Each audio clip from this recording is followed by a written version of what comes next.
La lumière du musée des relations brisées n'était pas conçue pour éclairer. Elle était faite pour révéler. Des projecteurs tamisés caressaient des vitrines où reposaient des fragments d'intimité. Une robe de mariée tachée de vin, un téléphone portable à l'écran fissuré, une lettre jamais envoyée scellée dans du verre acrylique. Chaque objet portait une plaque, un prénom, une date, une phrase courte. Il a promis qu'il resterait. Il est parti avec le chat. Le public marchait lentement, retenant son souffle. Certains pleuraient, d'autres souriaient, soulagés de ne plus être seuls dans leur naufrage. Mais au fond de la salle attente, derrière une vitre anti-reflet, reposait l'objet qui ne ressemblait à aucun autre. Un vieux réveil mécanique à double timbre, en acier brossé, arrêté à 3H14. La plaque indiquait simplement « Il ne sonnera plus jamais ». Personne ne savait d'où il venait.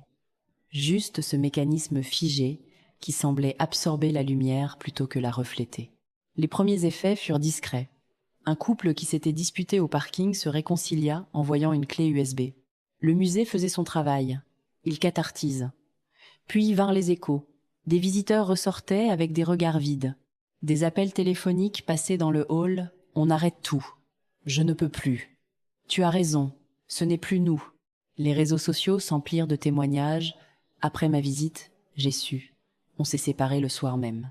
Élise, gardienne de nuit, nota le motif. Chaque fois que le réveil était exposé sous un angle précis, une vibration traversait le sol. Un homme en costume, devant l'objet, avait serré son alliance jusqu'à s'en couper le doigt. Une adolescente avait chuchoté « C'est l'heure où tout bascule ». Elle décida de rester seule une nuit avec l'objet. Elle éteignit les alarmes, s'assit sur un tabouret en face de la vitre. Le silence du musée n'était pas vide, il était tendu. À l'approche du milieu de la nuit, elle entendit un souffle, comme si le mécanisme respirait. Elle approcha, la vitre était froide, elle posa la paume contre le verre. Au saut, des images traversèrent son esprit.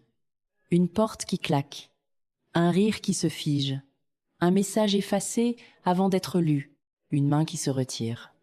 Des milliers de ruptures, superposées, comprimées dans un seul objet, le réveil n'était pas un symbole, c'était un résonateur. Il amplifiait ce que les cœurs refusaient d'entendre, que parfois la loyauté la plus honnête était de laisser partir. Élise retira sa main. Son propre téléphone vibra. Un message. Je ne sais plus qui on est. Elle ne répondit pas tout de suite. Le lendemain, elle demanda sa mutation.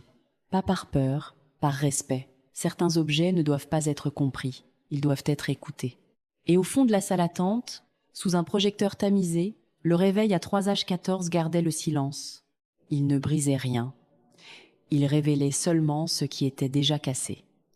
Et dans le murmure des pas, on pouvait entendre le déclic d'un mécanisme qui venait enfin de s'arrêter. Merci d'avoir partagé ce cauchemar. À très vite. Ne manquez pas l'ombre du prochain secret.